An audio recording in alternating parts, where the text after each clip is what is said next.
Oh, hey folks, I didn't see you there. I was just playing with this, the TinySA Ultra.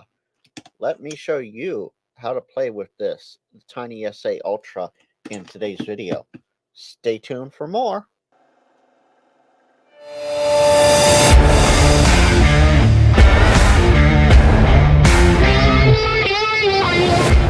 So today I'm going to show you how to properly set up the measuring of harmonics on the TinySA Ultra.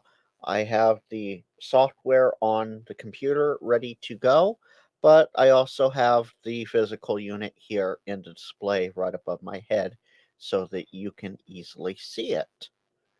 I will say this, I want to thank you for your patience. The software is not the fastest in response between the unit here and the screen here. So please bear with me as we go through this. So the first thing you want to do is measure harmonic 146.52 and make sure you hit that megahertz button, M for megahertz. You then want to go through that same setup again. It'll ask you for the frequency again. So you have to enter it 2 times. Once that is done, there are 3 other key items you need to do. You need to go into trace. You need to turn off Calc Average 4 by clicking it and hitting the off button. You then go back into the main menu by hitting back.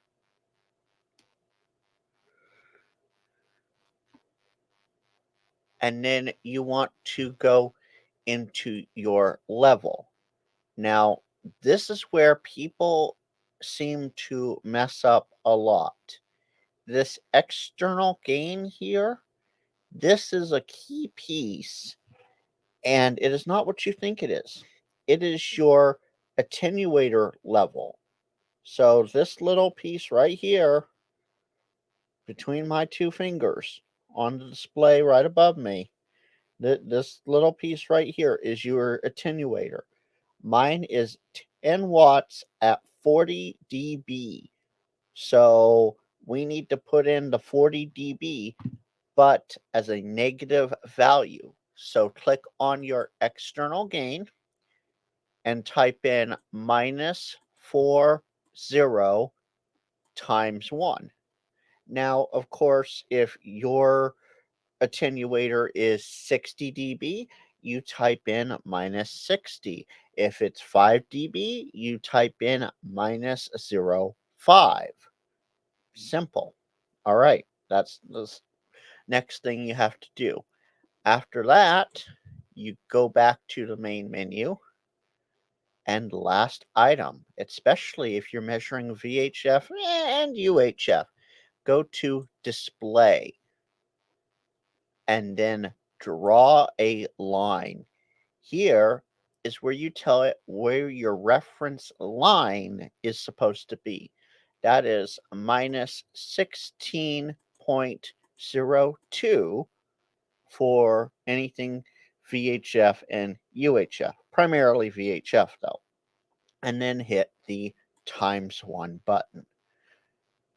Now, once my display comes back here, right here at the minus 16.02, you will see a blue line that goes across the whole screen. And way over here at the left side of the screen, you will see over here where my mouse is, gain is set to minus 40 dB. So the TinySA knows that it is minus 40. And all of that shows up here on the left side of the TinySA screen as well. So now if I were to key up my ICOM ID50, which is hooked up on 14652, we will see the fundamental frequency. And at first, we might see a couple harmonics. You should keep things keyed up from anywhere from 5 to 20 seconds to make sure things level themselves out and make sure it's all good and that the reading is good and accurate. And as you can see, the DICOM has no harmonics. It's clean. And if there's any harmonics, they need to be below this blue line.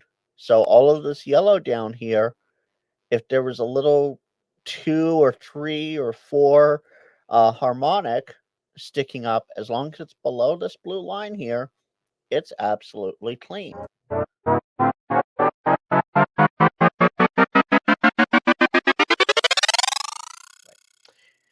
Let me give you this key item that is very important. Say you don't want to try and figure out what the math is between here, I'll key up again. So up here at the top of the screen, you see way up there in the left corner, it says 1T 146.5 megahertz and 37.5 dBm.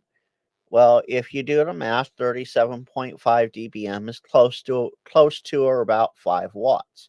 Well, what if you don't want to do that math in converting dBm to wattage? What if you just want to know exactly what it is? Got a solution for you. You go back into level and you see this word here that says unit. It's the fourth item down right above the external gain. You click that. And then you're presented with a list of different measurements you can do. So let's say we want to measure watts. We click on watts. And just like that, everything's still there, but now it is showing it's receiving nanowatts right now. So again, if I were to key up on the ID50, let's key up and see what happens. Watch that top left corner.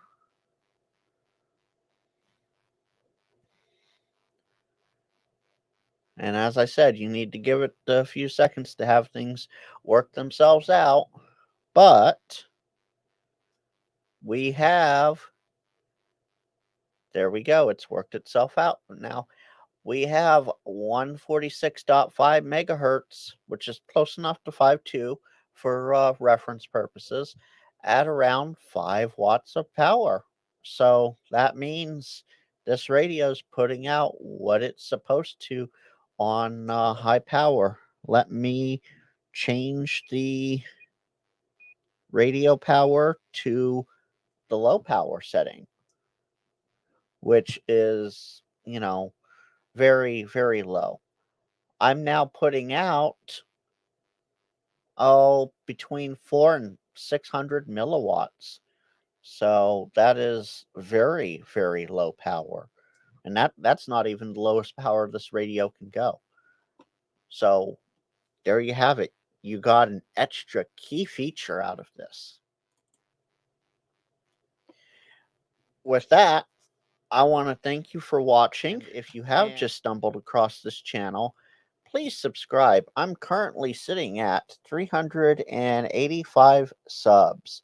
My goal is 500 subs by June 30th, 2024, and only you guys can make that happen. Remember, if you like this video, smash that like button, the thumbs up button. Leave a comment down below what you think of this, or if you have any suggestions for future videos. And please remember to share this video so that others can learn how to use their TinySA and measure harmonics. Because that's a lot of fun, believe it or not. You can see how clean or dirty your radio is. Until next time, 73 and POTA on, y'all.